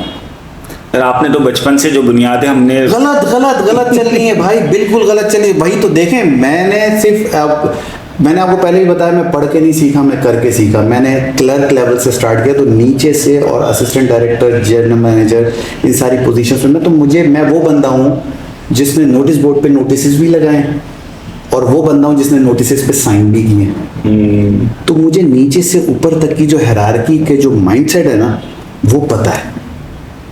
मैं सोच सकता हूँ कि मेरा प्यून मुझे किस वक्त गालियाँ बक रहा है, मेरी कौन से ऑर्डर से मुझे गाली बक रहा है। मैंने अपने इदारे में फोटो कॉपीज की हैं, तो मेरा प्यून मुझे नहीं बेवकूफ़ बना सकता कि फोटो कॉपी के ड्रम में पेज फंस गया। मैं खुद उठता हूँ, ड्रम से पेज निकालता हूँ, कहता हूँ कर दो। ये बहुत जबरदस्त। तो ये वो चीज़ है। तो सर इसमें मसला ये होता है कि हमें देखना, वो उस वक्त कहते थे कि जी जापानीज चीज़ खरीदेंगे, एक दफ़ा खरीदेंगे, माइंडसेट था। चाइना ने जो रेवोल्यूशन लेकर आया, वो क्या रेवोल्यूशन है? वो बिजनेस का रेवोल्यूशन नहीं है, वो माइंडसेट का रेवोल्यूशन है। चाइना ने हमारे जहनों में डिस्पोजेबल आइटम्स का कॉन्सेप्ट डाला है कि सस्ता लो, 4-5 साल बाद मॉडल बदल लो, नई चीज यूज करो। ये बहुत मुश्किल था, एक जनरेशन लगी। मेरे फादर की जनरेशन शुरू हुई था ये, और मेरी जनरेशन ने जाके वो एक्सेप्ट किया। मेरे बाद वाली जनरेशन तो अब हर चीज चाइना की खरीदेगी। तो उन्होंने माइंड्स के साथ पहले माइंड्स चेंज किया। माइंड चेंज करना सर, मैं उसी प्रोजेक्ट पे हूँ कि मुझे अपने बच्चों का, अपने पेरेंट्स का माइंड चेंज करना है, और वो काम लंबा है। शायद मैंने कहा ना, जैसे शायद ये मेरा मिशन मेरी ज़िंदगी में पूरा ना हो सके, मगर मेरे जो सक्सेसर्स हैं वो पूरा करेंगे इंशाल्लाह, मेरे जो स्टूडेंट्स हैं वो पूरा करेंगे। तो इशू ये है कि सर माइंड जब तक हमारा नहीं सही होगा ना, तो पहले तो हमने ये तय करना है कि कुछ करना है। जब बच्चे को ये हो जाए ना कुछ करना है, तो आज हमारे यहाँ का बच्चा यकीन करें पानी की तरह अपना रास्ता बना लेता है। मगर जब अभी मैं आपसे बात कर रहा था कि हमारे बास बच्चे या बास पेरेंट्स ऐसे हैं जो इंजॉय करना शुरू कर देते हैं अपनी प्रॉब्लम्स बताना। वो अपनी इस हालत को, अपनी गुर्बत को इंजॉय करते हैं, उससे निकलने की कोशिश नहीं करते। तो वो फिर उनके लिए तो देखिए कुछ नहीं कर सकते। वो जब आप खुद नहीं बदलना चाहें तो दुनिया की कोई ताकत आपको नहीं बदलना। कंफर्ट जोन से बाहर, कंफर्ट जोन, वो खुश है ना भाई, वो झुग्गी में रहने में खुश हैं। हाँ, वो बच्चों को ना पढ़ा के खुश हैं। नंगे बच्चे, नंगे पैर, नंगे जिस्म घूम रहे हैं, वो खुश हैं। तो जब आप खुश हैं तो क्यों चेंज होंगे? और क्या भाई, जब आप खुश, आप चेंज तब होते हैं जब आप खुश ना हो। जब आप खुश हैं तो क्यों चेंज हो? क्योंकि वो भीख मांग रहे हैं। बच्चों को कपड़े पहना लेंगे, भीख नहीं मिलेगी। तो कसूर भीख मांगने वालों का नहीं है सर, कसूर भीख देने वालों का। कि जब हम छोटे बच्चे को भीख देना जिस दिन, तो तय कर लें कि उसको हमने भिखारी डिक्लेयर कर दिया, वो बुढ़ापे तक भीख ही मांगेगा, क्योंकि उसके पेरेंट्स को आपने बता दिया कि इस बच्चे से भीख मंगवाई जा सकती है। जब आप बच्चों को भीख देना बंद करें, उन लोगों को भीख देना बंद करें जिनके गोदों में बच्चे होते हैं, वो सो रहे होते हैं, अफीम पिला के सारा दिन सुलाते हैं बच्चों को। जब हम बच्चों वालों को भीख देना, बचपने पे भीख देना बंद करेंगे, आप देखेंगे बच्चे स्कूल चले जाएंगे। सर क्या जबरदस्त बात की आपने वाकई। सर एक बच्चा अपने बाप के साथ रोड पे खड़े होके, अगर 6, 7, 8 साल का बच्चा भीख मांग रहा है, उसकी सेल्फ रिस्पेक्ट, वो एक बाप हीरो होता है सर। वो बच्चा बड़े होके क्या सोचेगा कि मेरा बाप मुझे चौक पे लेके खड़ा होता था, सिग्नल पे लेके खड़ा होता था, और उसने मेरे लिए कुछ नहीं किया, सिर्फ ये कि लोगों के सामने मेरी सेल्फ रिस्पेक्ट हर्ट की है, मुझसे भीख मंगवाई और खुद भी भीख मांगता था। और सबसे बड़ी बात वो ये कि कसूर भीख देने वालों का। और बाकी सही कह रहे हैं आप बिल्कुल कि अगर हमने बच्चों को भीख देना बंद की तो उसके वालिदैन यही सोचेंगे कि भाई इससे भीख नहीं मंगवाई जा सकती। सर एक और मजे की बात है इस भीख के हवाले से ना, कि हम भीख अल्लाह के नाम पे दे रहे हैं और अल्लाह के खिलाफ दे रहे हैं। अल्लाह ने कब कहा है कि प्रोफेशनल्स को भीख दो? हाँ ऐसा ही है। अल्लाह ने तो नहीं कहा है। तो आप तो माशरा तबाह कर रहे हैं, मुस्लिम माशरा का भिखारी है। हमारे पाकिस्तानी माशाल्लाह, तो अब तो हम इंटरनेशनल भिखारी हो गए। हमारे तो दुनिया में पकड़े जा रहे हैं भिखारी, हम डिपोर्ट हो रहे हैं भीख मांग मांग के। तो अब तो हम इंटरनेशनल इंटेलेक्चुअल हो गए भीख में। सर तो कहीं तो नाम है, मतलब तो बस यहीं पे नाम हो सकता है। अच्छा सर ये बताइए कि प्रोफेशनल अकाउंटेंसी के हवाले से ना, तो अब जैसे हम बात कर रहे हैं कि भाई आहिस्ता आहिस्ता ये फील्ड जो है वो आहिस्ता आहिस्ता एक वक्त आएगा, तो क्या पाकिस्तानियों को अब ख़ास तौर पे आप स्टूडेंट्स को, हमारे स्टूडेंट्स को क्या कहेंगे कि इस तरफ जाना चाहिए, और अगर जाएं तो क्या मतलब क्या एक्सपोजर लेके या क्या गोल लेके? वो मैं उस वक्त बिल्कुल मैं थोड़ा सा डिस्ट्रैक्ट हो गया आपके सवाल से, क्योंकि बेसिकली हार्ट आउट बोलता हूँ मैं, तो दिल में इतना कुछ भरा हुआ होता है कि मैं बस बोल देता हूँ। बहुत से लोगों को मेरी बातें बुरी भी लग जाती है कि तुम बहुत हार्श बातें कर जाते हो, मगर मजबूरी है, क्योंकि इतनी तलखियां हैं आसपास माशरे में ना कि ऐसे में मीठा बोलना बहुत मुश्किल है। तो बहरहाल तो प्रोफेशनल अकाउंटेंसी का होता ये है कि जैसे मैं चाइना और आपको जापान की, तो वो एक शिफ्ट आया माइंडसेट का। तो जब हम अर्ली 80s में 70s की बात करें ना, तो professional accountants used to be the मुंशीज, मुंशी हुआ करते थे कि मुंशी बन गया, चार्टर्ड अकाउंटेंट हो गया, मुंशी बन गया उसका बेटा, हाँ, उसकी बेटी मुंशी, मुंशी होते थे, कहलाए जाते थे, होते तो नहीं थे। फिर दुनिया इवॉल्व हुई आहिस्ता आहिस्ता करके, और अर्ली 2000 में जो प्रोफेशनल अकाउंटेंट्स हैं, प्रोफेशनल अकाउंटेंट्स ये फिर इवॉल्व हुए बिजनेस डिसीजन मेकर्स में। ये अब बिजनेस डिसीजन मेकर्स हैं, अब ये अकाउंटेंट्स नहीं है, क्योंकि अकाउंटिंग तो सारा सॉफ्टवेयर कर रहा है आपका। हाँ। अब ये अकाउंटेंट्स नहीं है, ये वैसे ही है। मैं बच्चों से पूछता हूँ बेटा ईसीजी मशीन देखिए कभी, क्योंकि मैं ईसीजी की मिसाल इसलिए देना होगा, अभी ताज़ा हार्ट पेशेंट हुआ हूँ। तो ईसीजी मशीन में जो आपका ग्राफ निकालती है पूरी ईसीजी मशीन निकाल, मगर उसको इंटरप्रेट कौन करता है? डॉक्टर। डिसीजन उस पर कौन लेता है? डॉक्टर। तो इसका मतलब ये नहीं कि मशीनरीज आने से या टेक्नोलॉजी आने से डॉक्टर्स जो है वो ऑब्सलीट, वो जो हमें रिक्वायर्ड नहीं होंगे, डॉक्टर्स चाहिए होंगे, डॉक्टर्स के रोल चेंज हो जाएंगे, डॉक्टर्स की नॉलेज का जो लेवल है, कैलिबर है, वो चेंज हो जाएगा। इसी तरह अकाउंटेंट्स के रोल चेंज हुए हैं। फॉर एग्जाम्पल पहले के अकाउंटेंट्स को जरूरत नहीं थी टेक्नोलॉजी सीखने की, अब अकाउंटेंट्स को जरूरत है टेक्नोलॉजी सीखने की। एआई आ जाएगी, उसके बाद ज्यादा जरूरत होगी, मगर डिसीजन मेकर्स यही रहेंगे। और दूसरी चीज ये होती है कि हर टेक्नोलॉजी अपने साथ अपॉर्चुनिटीज लाती है। कोविड से पहले हमारी कौम को नहीं पता था ऑनलाइन लर्निंग का, ना हम इससे यूज्ड टू थे। कोविड आया, उसने हमें ऑनलाइन लर्निंग सिखाई, और इस अगले 2 सालों में आपने देखा कि जो हमारा सोशल मीडिया ने जितना फ्लरिश हमारा सोशल मीडिया हुआ, तो दैट मीन्स उस पैंडेमिक ने हमें एक अपॉर्चुनिटी दी। यही जब ज़रूरत होती है तो इंसान अपने आप को इवॉल्व करता है। एटम बम जब बना तो दुनिया ने कहा ये तो तबाह हो जाएगा, मगर उसके साथ कुछ प्रोटोकॉल्स आए थे खुद ही। एटम बम बनाने का मतलब ये तो नहीं था कि ये तबाह कर देंगे सब। अच्छा सर, अब इस सेशन के एंड में मैं 2 क्वेश्चंस आपसे एक साथ करूंगा, ताकि आप उन 2 क्वेश्चंस का आंसर दें, और फिर जो है वो इस बात को हम कंक्लूजन की तरफ, इस सेशन को कंक्लूजन की तरफ लेके जाते हैं। सर, सीए के हवाले से ना मैंने इस तरह का एक मीम भी देखा है सोशल मीडिया पे कि एक बंदा बोलता है भाई मैं सीए कर रहा था, वो मेरे साथ पढ़ रही थी, उसकी शादी हो गई, मैं अभी भी सीए कर रहा हूँ, उसके बच्चे हो गए, मैं अभी भी सीए कर रहा हूँ, उसके बच्चे मुझे मामू कह रहे हैं, वो स्कूल जा रहे हैं, मैं अभी भी सीए कर रहा हूँ। सर, लोग ये समझते हैं कि प्रोफेशनल क्वालिफिकेशंस बहुत मुश्किल हैं, इसमें जाने के बाद पता नहीं कब निकलेंगे आप क्वालिफाइड होकर, पहली चीज़ तो ये। दूसरी चीज़ ये कि सर इतनी सारी प्रोफेशनल क्वालिफिकेशंस हैं, लेटर्स आगे पीछे हैं, एक में आई आगे, एक में आई बाद में, सिमा एक्स वाइजेड, इतने सारे हैं। सर बच्चा किस तरफ जाए और क्यों जाए, ये ज़रा थोड़ा सा बच्चों को बताइए। बहुत ज़बरदस्त सवाल किया आपने, बहुत, ये बेसिकली वो सवाल है जो हर बच्चे के दिमाग में है, और उनके पेरेंट्स भी जो उनको नहीं कराते प्रोफेशनल अकाउंटिंग, उनके दिमाग में भी और इसी डर के मारे नहीं कराते। तो बेसिकली पिछले एक छोटा सा वाक़या मैं आपको बताऊं कि एक पिछले इदारे में मेरे एक बच्ची पोजीशन होल्डर थी, प्री इंजीनियरिंग की फर्स्ट पोजीशन होल्डर थी। तो वो मेरे पास आई पेरेंट्स के साथ, तो वो किसी और उसके लिए आई थी, मगर मैंने जब उसका इंटरव्यू किया तो मैंने सजेस्ट किया कि बेटा आप चार्टर्ड अकाउंटेंसी की प्रोडक्ट हो, आप वो करो। 1 घंटा इंटरव्यू के बाद मैंने तय किया, वो डर के मारे उसका दवा, सर क्या कह रहे हैं, नहीं मैं नहीं, ये तो नहीं होता, ये तो मुमकिन ही नहीं है। मैंने उसको सादा एक पेज दिया, मैंने कहा बेटा ये लो सादा पेज, ये रही पेंसिल, किसी भूत की तस्वीर बना दो। और वो शर्माते हुए, उसने पेरेंट्स बैठे थे साथ, मैंने कहा बेटा किसी भूत की तस्वीर बना दो। तो उसने अपने जानते में बड़े बड़े नाखून, बड़े बड़े दांत और बड़ी सी अजीब हैबत नाक, एक छोटी सी स्केच कर दिया 5 मिनट में। मैंने उस पेज उठाया, मैंने कहा बेटा ये भूत की तस्वीर, अच्छा कभी भूत देखा है? नहीं। मैंने कहा कैसे बनाई? भूत है तो नाखून बड़े ही होंगे, हाँ, भूत है तो दांत बड़े ही होंगे, सीए है तो मुश्किल ही होगा। ये वो मिथ्स हैं जो हमारे बचपन से दिमागों में डाल दी गई हैं कि मुश्किल है। कोई मुश्किल नहीं है। मैं स्टैटिस्टिकली अगर आपको साबित करूं ना, क्योंकि सीए मैं एक वर्ड नाम ले रहा हूं, अल्फाबेट से, सीए चार्टर्ड अकाउंटेंट बनना, तो प्रोफेशनल अकाउंटेंसी का होराइजन बढ़ा दें, तो प्रोफेशनल क्वालिफिकेशन का अगर हम देख लें तो इसमें ये है कि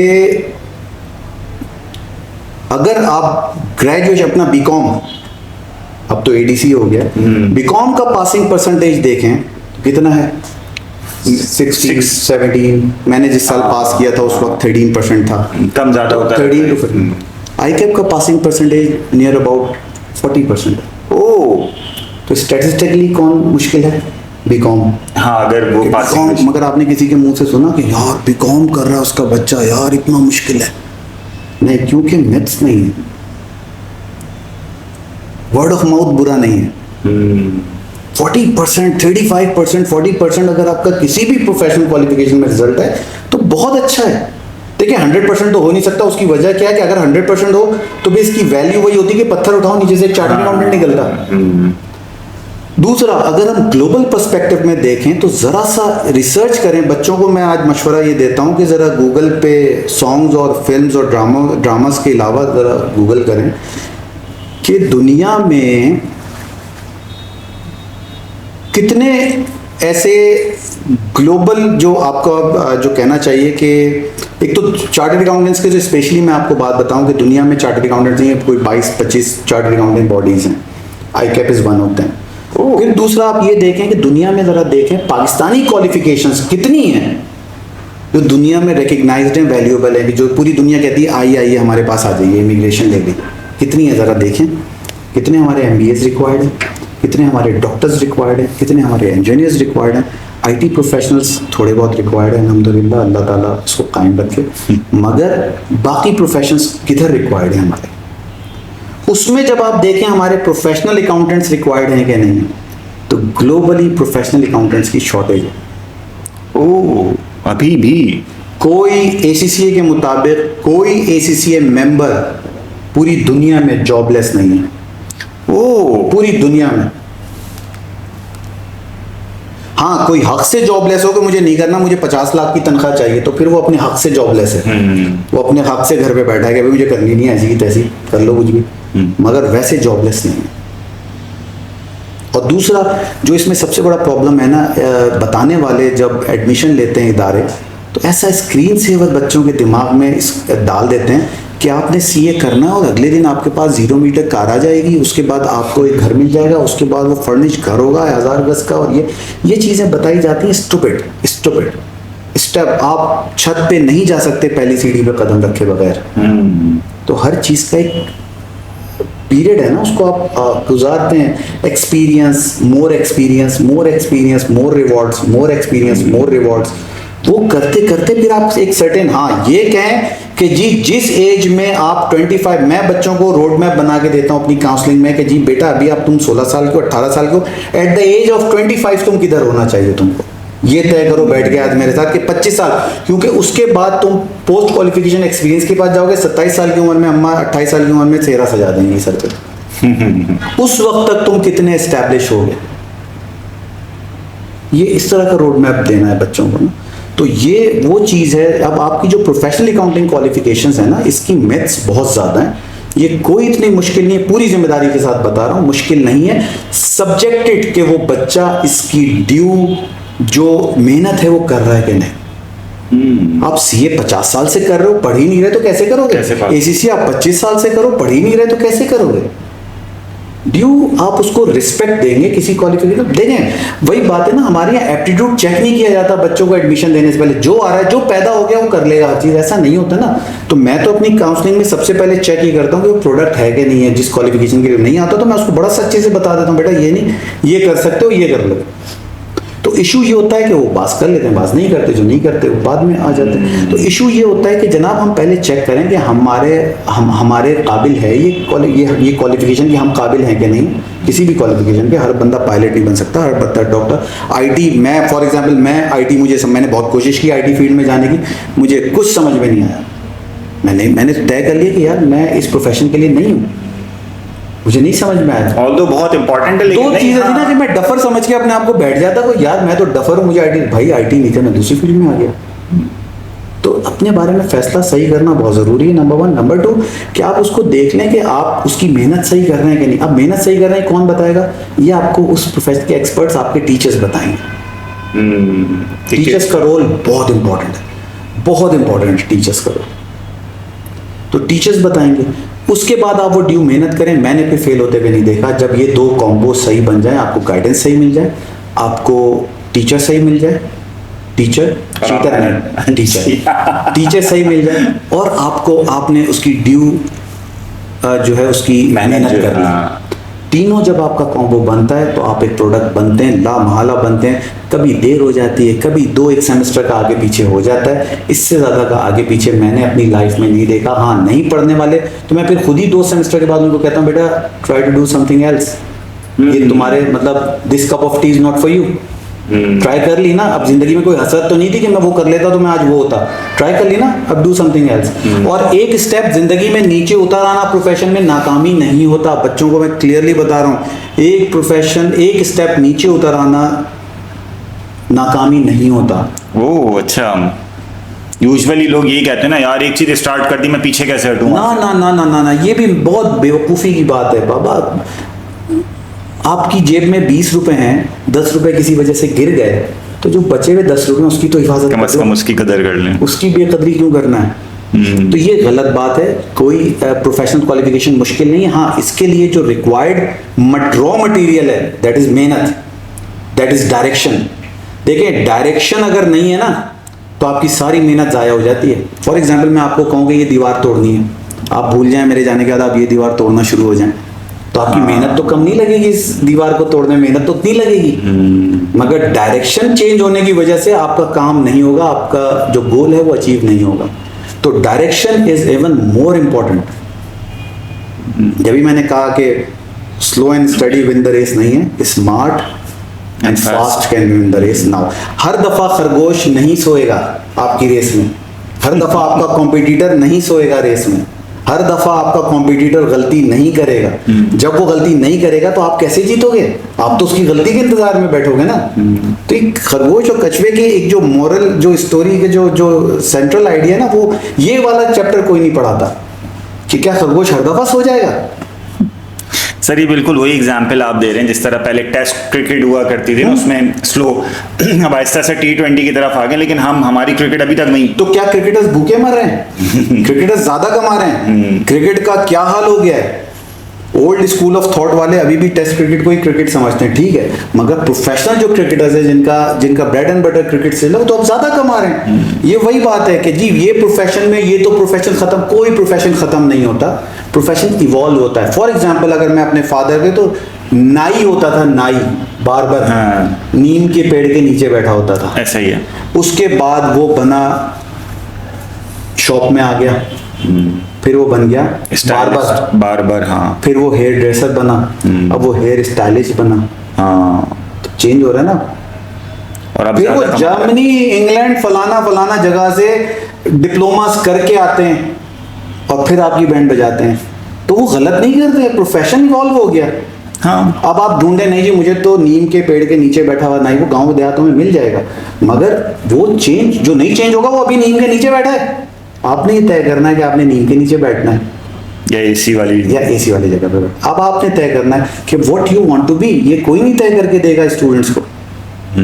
तो कोई प्रोफेशन खत्म नहीं होता है। इंतहाई बकवास है, बिला वजह डराया जा रहा है कौम को, बड़े बिला वजह आर्टिफिशियल इंडिया। पहले एक दौर में पता नहीं बहुत पीछे अगर आप जाएं तो वो पता नहीं वो Y2K कोई आ रहा था वायरस, जो जब हम 2000 सेंचुरी में आ रहे थे, तो वो कंप्यूटर, बाद सारे कंप्यूटर्स बंद हो जाएंगे और ये उस पे इतना पैसा खर्च हुआ, इतना पैसा, खोदा पहाड़ निकला चूहा, कुछ भी चूहा भी नहीं निकला। बल्कि जब हम 2000 में आ रहे थे, वो जो कंप्यूटर के जो डेट्स है वो चेंज होंगी, तो ऐसा वायरस है, उस पर करोड़ों रुपए लगाए हैं ऑर्गेनाइजेशंस ने, बिलीव यू मी, मगर वो कुछ नहीं हुआ। तो हर चीज जब इवॉल्व होती है ना, तो अपने साथ सारी चीज, ऐसा नहीं होता कि वो सिर्फ घूम रही है, पूरी दुनिया घूम रही है ना, सिर्फ हम तो नहीं घूम रहे इधर ना, पूरी दुनिया ही घूम रही है ना साथ में। तो हर चीज उसी लाए, तो हमेशा नई टेक्नोलॉजी, नई अपॉर्चुनिटीज लेकर आती है। अब आपने उसमें अपनी जगह कैसे बनानी है, ये आपने प्रोफेशन में तय करना।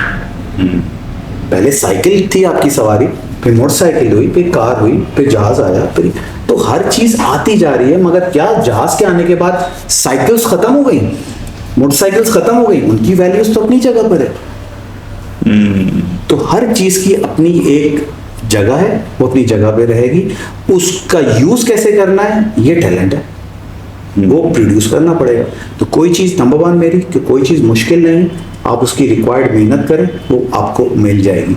दूसरी चीज़ प्रोफेशनल अकाउंटेंसी, पूरी जिम्मेदारी से कह रहा हूँ कि पूरी दुनिया में रिक्वायरमेंट है। उसकी वजह यह है कि अकाउंटिंग एक ग्लोबल लैंग्वेज है। पूरी दुनिया में अकाउंटिंग ट्रीटमेंट एक ही जैसा हो रहा है, क्योंकि इन्वेस्टमेंट ग्लोबल इन्वेस्टमेंट है ना। अगर हम जापान कुछ और तरीके से बनाए, पाकिस्तान कुछ और तरीके से अपनी प्रॉफिट एंड लॉस स्टेटमेंट बना रहा है, बैलेंस शीट्स बना रहा है, तो एक दूसरे इन्वेस्टर्स को समझ में ही नहीं आना। तो पूरी दुनिया में अकाउंटिंग के जो पिलर्स हैं, IAS IFRS वगैरह जो होते हैं, वो अकाउंटिंग ट्रीटमेंट्स एक ही जैसे हैं पूरी दुनिया में। तो आपका अकाउंटेंट, पाकिस्तानी अकाउंटेंट्स इंग्लैंड जाए, युगांडा जाए, फलाना जाए, धमकाना, कहीं भी जाए, वो अकाउंटेंट प्रोफेशनल अकाउंटेंट्स ही है। उसको सिर्फ जो डिफरेंस मिलेगा वो क्या, हर मुल्क का टैक्स और बिजनेस लॉ अलग होता है। बस हाँ, सिर्फ ये उसको जाके अपने अंदर उसको चेंज लाना है, उसको अपडेट होना है उस मुल्क के लिहाज से, और वो उस मुल्क का प्रोडक्ट है स्ट्रेट अवे। तो सबसे ज्यादा जब आप अपना जो अगर आप कंट्री शिफ्ट करना चाहते हैं, तो सबसे ज्यादा अपॉर्चुनिटी इस वक्त प्रोफेशनल अकाउंटेंट्स के पास है, सबसे ज्यादा। इसलिए कि बहुत बहुत रिक्वायरमेंट्स हैं, क्योंकि पूरी दुनिया देखें बिजनेस के अलावा कर क्या रही है। पूरी दुनिया इस वक्त जो दो मुल्क जंग भी कर रहे हैं ना, तो भी बिजनेस हो रहा है, असला खरीद रहा है, बेच रहा है। तो जब बिजनेस आएगा तो बिजनेस रिकॉर्डर्स चाहिए, बिजनेस डिसीजन मेकर्स चाहिए। तो पूरी दुनिया बिजनेस के अलावा कुछ कर ही नहीं रही इस वक्त। तो कैसे हम कह रहे हैं कि प्रोफेशनल अकाउंटेंट्स खत्म हो जाएंगे, किस बेस पे?